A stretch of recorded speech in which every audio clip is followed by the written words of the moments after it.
Well, good morning, Trinity friends, and thank you so much for being here with us this morning for our new Adult Forum series. I'm so excited about this series. We have with us once again Jennine Hough, longtime Trinitarian and art history professor and artist herself. She's been with us on a number of occasions to walk with us through the fascinating art of our faith's history. And so we've invited her back, and thankfully she said yes to talk with us about envisioning the art of the early church. And we're going to be walking through with her the developing art and practices of the early Christian church, of early Christianity. Just an absolute fascinating subject from someone who knows a good bit about it. So thank you so much, Jennine, for being here. And for those of us who don't know, uh, how early are we starting here? How early does the early church art go back? Good. I want everyone, first of all, to think about the life that Jesus was born into, the culture, because that's where we really have to start, because he was obviously Jewish. He had been to the Jewish temple in Jerusalem. He was raised in a Jewish household, and yet he was a member of small communities that he traveled in. And his following was, I mean, there were some wealthy people, and there were a lot who were not. And this world was dominated not only by the Jews who worshiped one God, Yahweh, and followed the law of Moses, but also he was surrounded by a pagan world, in Roman occupation. And the Romans worshiped a multitude of gods, including their emperor. And we know that this was a world of persecution, of threats, of wars, of assassinations. And it was a world, frankly, of fear.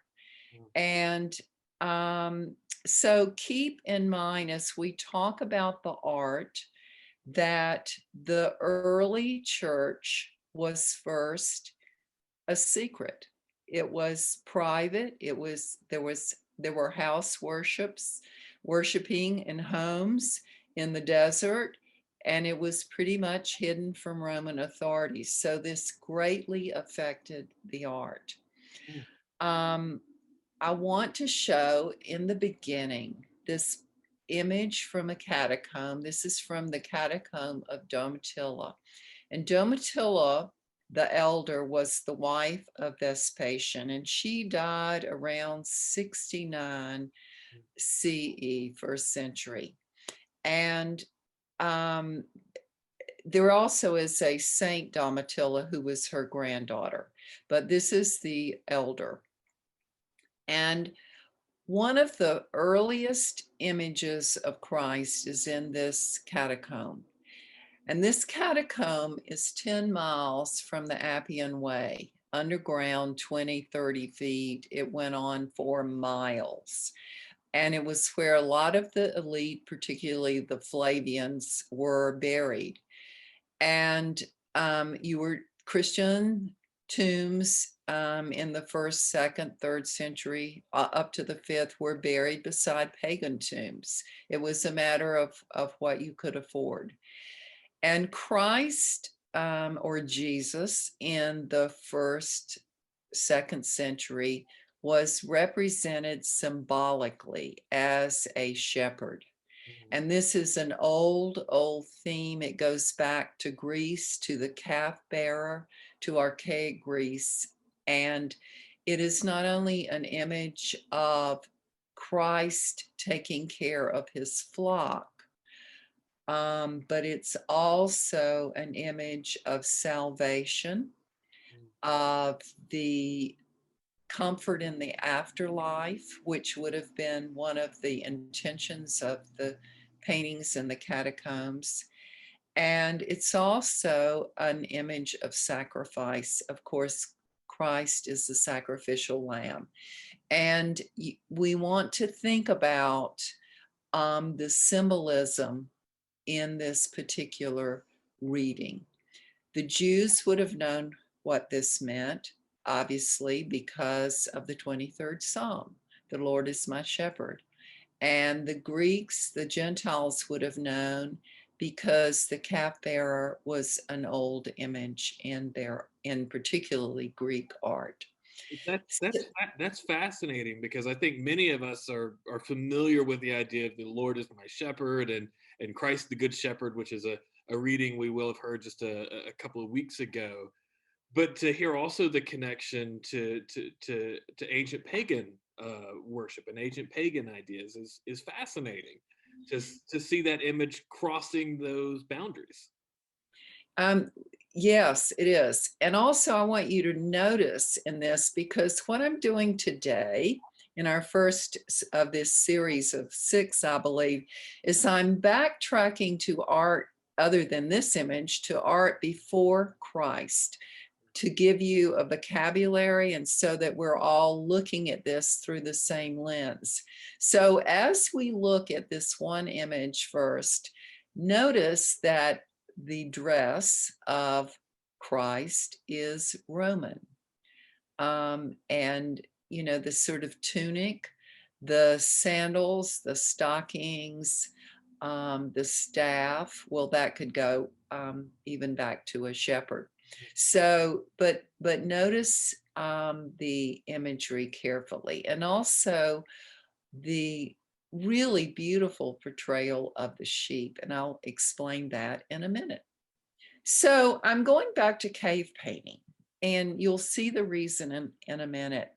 I want to, this is from Chauvet Cave. This is the oldest image that we have, 30,000 years ago, or more than that, 32,000. And look at these beautiful animals. What this is, the word used to describe this is naturalism. And naturalism is selective observation, meaning from memory. So when caveman, if you want to call them that, were in the caves and they were painting, drawing these beautiful figures that they had seen outside of the cave, they were in some sort of ritual, it's believed. A capturing of the animal, a controlling of the animal, some sort of spiritual association with the animal. But the fact that they had nothing to look at in the cave except what was in their heads and their hearts. And this was done in secret. And that's something we want to remember when we look at the catacombs, is there was no model in there. There was no human figure to look at. These artists were representing the figure from memory, from perhaps a spiritual meaning. And we pretty much use the term naturalism, which is selective observation or working from memory. Here's another one. This is 15,000 years closer to us, from the Lascaux caves in France. And probably everyone is familiar with this image. This would have been done over centuries. One artist after another. There were also handprints, but very few representations of the human figure. And if it was usually a shaman. But these beautiful animals, which, you know, I mean, how many of us could draw this bull today? I couldn't. I mean, I think they're magical. But think about the importance of the secrecy, the protection of the cave, and the ritual. Okay. Another thing we're going to look at, another style in art or vocabulary, is hieratic scale. And this is an example, the Stele of Naram-Sin. This is from the Akkadian period. This would have been around Sumer or the occupation of the land there. And we see Naram-Sin here larger than his army and also larger than his captured enemies, which he's actually stomping on, his army is. This is also a composite view, meaning we see his head in profile, his helmet front on, his shoulders front on, and his torso in profile or from the side. So there's a combination here of a composite imagery and the hieratic scale. So we'll see this reappear. And then we have an example of abstraction, the beautiful carved statues, all kinds of, from limestone to alabaster to gypsum from the Tel Asmar temple. And these are the god from the Abu temple. This is the god Abu, the tallest figure here, and his consort, perhaps wife. And these other figures are worshipers. And you see that they're symbolic of people and abstracted from people. They're meant to stand in for the person. And these were found at the altar, and they're figures of worship. And the audience here, so to speak, that is in communion with the two gods is representative or abstractly representative of our need to be with our God. And these huge eyes are the way that the figures communicated with their gods. And this is a period where most of the gods were gods of nature, whether water or fertility, agricultural, the weather, etc. Here's another color view of these. The women have on longer skirts and are without beards, and the men obviously still have on these sort of scallop skirts, most of them a little shorter sometimes, and are bearded. And as we look at the development of the figure, I'm jumping 2,000 years to Greece, to the Mediterranean area of the Cyclades of Crete and Greece. And when we look at these figures of the Cord Maiden, which was a votive figure, there were 4 dozen of these found at the Acropolis. We see that there is an attempt by the Greeks. This is Arcadian Greek, very early Greek, way before 200 years before classical. We see that there's an attempt at proportion, at looking at the figure, the female figure, of looking at the proportion of the torso, the relationship of the head to the upper body, to the hips, to the height of the figure, and yet they're frozen. They can't make a step. They're absolutely still. They're without expression except in the right figure, what we call the archaic smile, which is a very frozen frontal look with the corners of the mouth turned up, and the Arcadian stare, sometimes it's called. The females in Greek sculpture were always dressed in peplos or in clothing, dresses, and the top of the body was usually defined. In other words, you could see the breasts. This probably had to do with fertility, but the bottom, the hip area, was always clothed and not accentuated. And it wasn't until around 200 BCE that we start to see the female being nude, as in the Aphrodite sculptures. The males are a different story.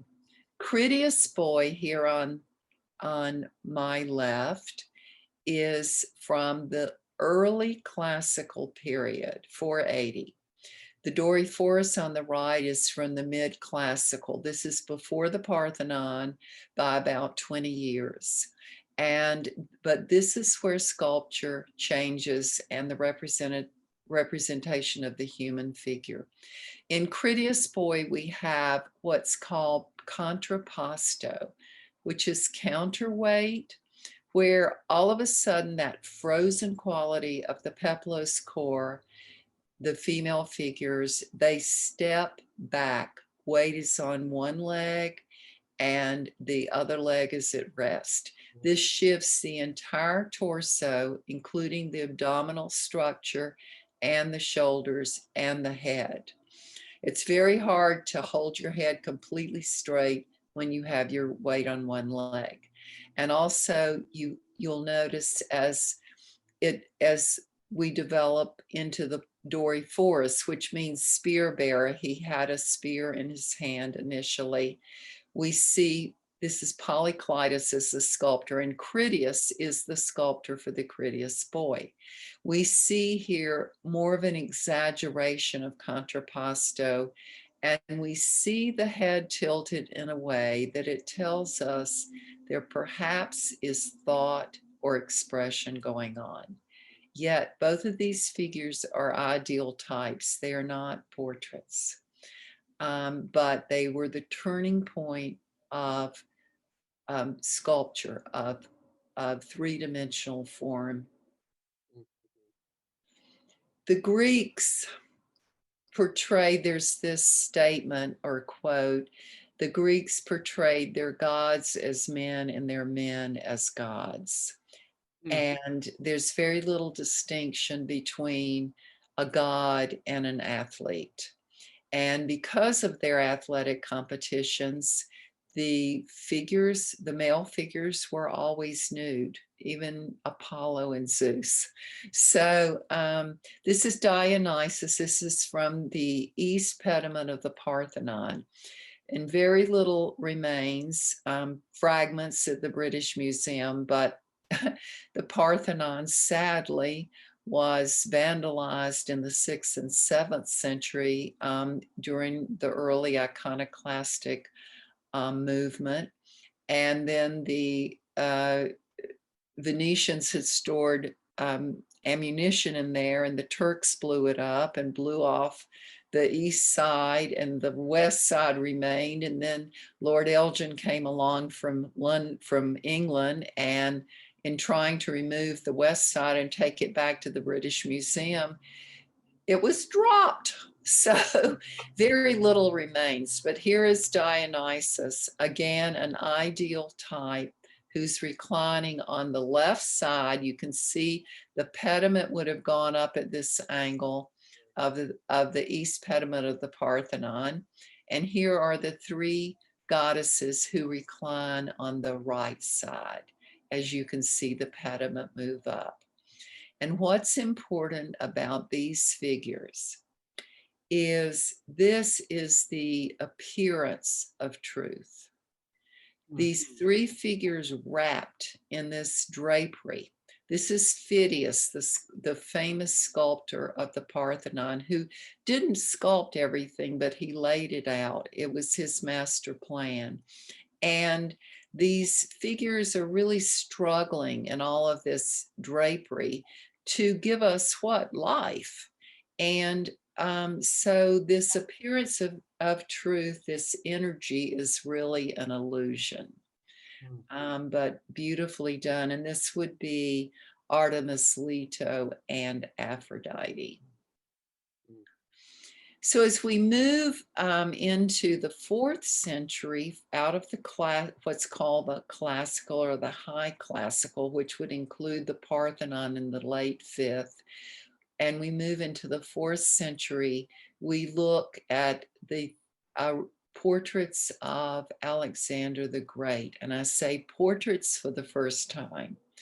This is the Hellenistic period. It would also be considered late classical. Okay. And it's the first time we really see specific portraiture. And we know we can identify, there are numerous portraits of Alexander the Great. These were done by Lysippus, the famous Greek sculptor who he actually employed.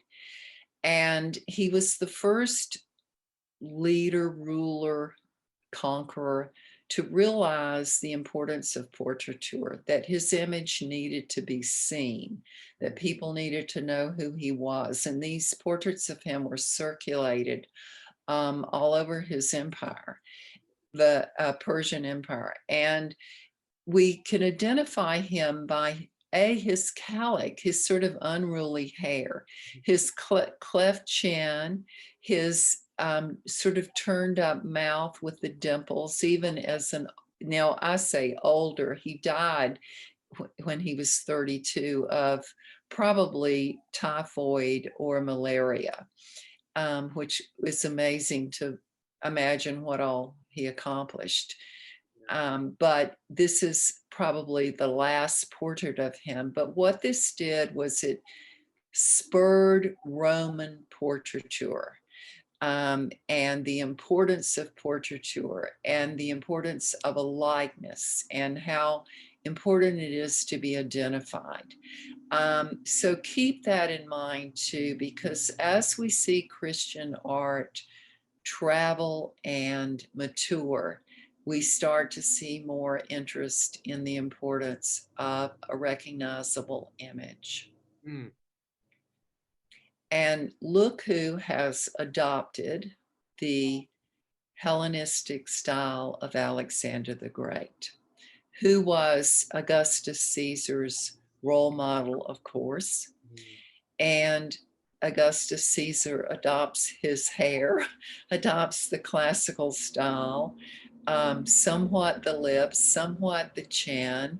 But obviously this is Augustus Caesar because there are so many portraits of him. Right. This would have been probably age 18 to 20. And we know that he was the great nephew of Julius Caesar.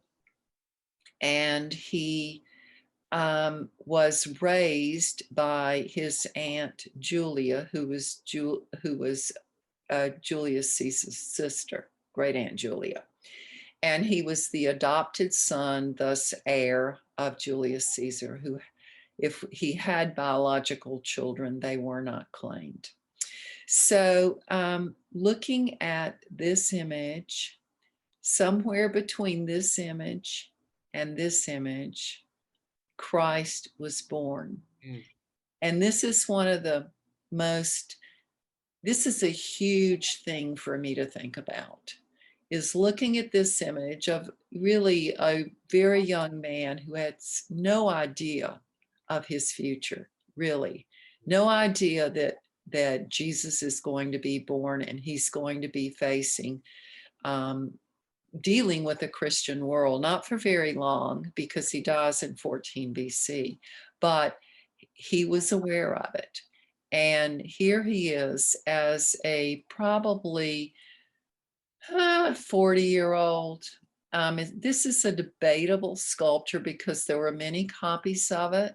I'm going to talk about it for a minute because it brings up a lot about the Roman world that Jesus confronted and that his followers confronted. First of all, you see here a ruler, an emperor, and Jesus was given the title of emperor in 27 BCE by the Roman Senate. And this was in honor of his 31 victory at Actium over Antony and Cleopatra and the sort of redeeming of the assassination of Julius Caesar. And when he was given the title, this is what they said: Caesar exalted one Son of God.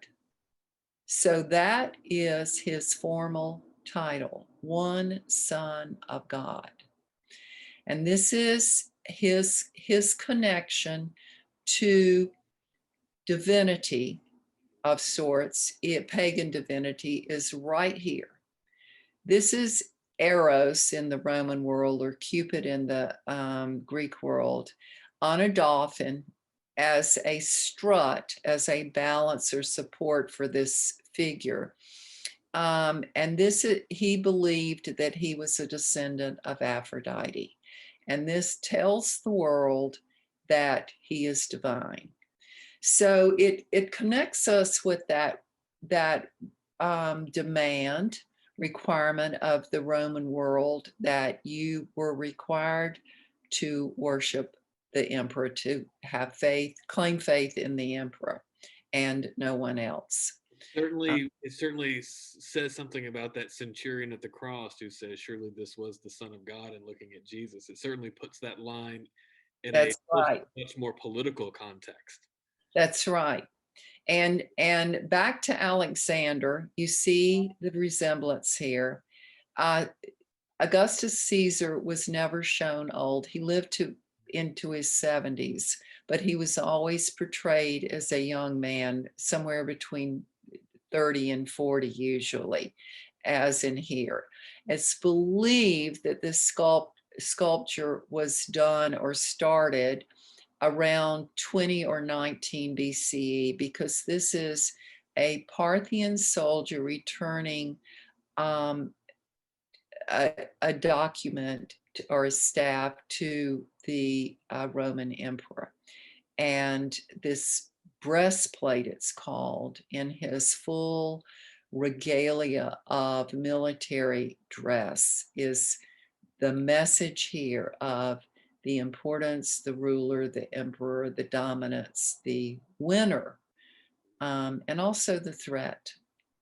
This was found in 1863, if you can imagine, during our Civil War, at the villa of Livia in Prima Porta, which is why it's given this title. And Livia was Augustus Caesar's wife. So this was found buried at the villa. It's amazing. Anyway, so I'm looking at going back a little bit to the history of wall painting and the catacombs. The catacombs, of course, were underground. They were burial places. It was incredibly important that the early Romans, let me backtrack a minute. The early Romans, the Etruscans, who were the ancestors of the Roman emperors, going back to this would be the archaic period, parallel to those core figures of the maidens we saw from Greece. This is a tomb painting in Tarquinia, which was an acropolis in Italy. And this is a marine scene with dolphin and birds and boating. And this young man here has a slingshot. And obviously, and then obviously a pleasure. This is about pleasure. And on top is a Roman couple, or an Etruscan couple, who are dining, who are being waited on by servants and also musicians. Here's someone with some sort of musical instrument and a waiter over here. So it's important in this period that, now this is pagan, that this afterlife be continued in the same way the Egyptians did, by the enjoyment of the pleasures of the life on earth, the continuing of life on earth in the afterlife. And this is not the belief in the catacombs.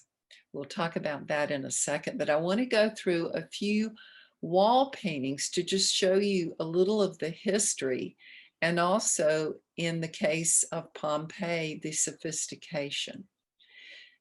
This is called second style wall painting. This is from the Villa of Mysteries, which is one of the big villas in Pompeii. This is pre-Christ, as you can see, 1st century BCE. And the second style is a mural. And these were stories of cults. This one of Dionysus, which is an initiation cult for young women. It's either coming into womanhood or coming into marriage. And there's a lot of wine, partying, drunkenness, etc., taking off of clothes, blah, de, blah. You know, your typical Pompeii fringe, lots of sexuality in Pompeii in the wall paintings. But notice these borders, which imitate marble. This is called a meander, this pattern, and these beautiful rich colors, and also classical styled figures where proportion and volume, muscularity are being shown. And here's a detail of that one, the reclining drunk Bacchus, and I think this is Orpheus who is attending. Scarier elements and children are involved. It's a scene of debauchery, really. But notice the style here, this mural style, which we'll see again. And I'm jumping to the fourth style of wall painting, which is really called the gallery style. And you'll see here numerous divisions, or they appear to be paintings, separate paintings, but this is all one wall in the House of the Veti. And Axion Room, he was a Roman centurion, I guess, who got in Zeus's way by flirting with Hera, Zeus's wife, and or Jupiter's wife, and he came to blows. So this is, you know, what this little scene's about. But then there are other scenes that are views out the window of a Roman monument or some sort of ornamentation, or it can even be a landscape. And here you have these marbleized areas repeated, this imitation. So this is late Pompeii. The fourth style is just before your 79 eruption of the volcano. So I'm ending today back with our initial wall painting and pulling up some of our vocabulary. The one style that stands out the most is naturalism, particularly in the sheep or the lamb, because this is obviously done from memory, like the cave paintings, but with great memory, with great distinction. I mean, we might have drawn them a little differently, or some of us, but for the most part, they're recognizable. I mean, that's a perfect head. It's really amazing to me. And yet, if we look at Christ, or the image of the shepherd here, this is symbolism. This is meant, the people who read this, the early Christians, and this would have been an early Christian painting. We don't really know, it's probably 2nd century, given that it's a shepherd. This was a period when Christ was still not a secret, but he wasn't portrayed as a god. He wasn't portrayed with a halo. He wasn't, we didn't talk about the kingdom of heaven, which is one of the main reasons he was persecuted. But we look at him as a shepherd. And as I said before, any Christian would recognize this as being symbolic of Christ, the caretaker of the flock, and the sacrifice for salvation. So we combine here symbolism and also naturalism. And I'm not so sure about the eyes, whether this was intentional, this one open eye and this one dark or closed eye, or this could just be from basic decay, if you want to call it that. You know, the catacombs were full of bacteria, way full of bacteria. And they had bacteria all over the walls when they were cleaned. amoxicillin was actually used to clean the bacteria and the mole off the walls. And it's just a fascinating world to think about what the early Christians went through and their very private, secret lives. And these spaces were protected from aggressors. They were considered holy. I'm going to go into a lot more next session on the catacombs and more catacomb images and how they transition from what's called the Good Shepherd into Christ as a leader or as having God-like qualities. Oh, this has been wonderful, Jennine. Thank you so much. What a wonderful image to kind of leave us with of Christ, the Good Shepherd. And to think about, this was a comforting image to people who were persecuted, to people who were scared and were worshiping in secret in many cases. So what a wonderful introduction. I think back to my first question, how far back are we going? And we went all the way back to the start. We did. Well, it's important to understand Absolutely. naturalism. Yeah. Absolutely. Thank you so much for putting it in context. There's so much to think about. This was such a rich, rich session, and I look forward to our coming sessions in the coming week. And I hope you all will join us for those next Sunday at 9:30 as well. Thank you so much, Jennine, and we'll see you all next week.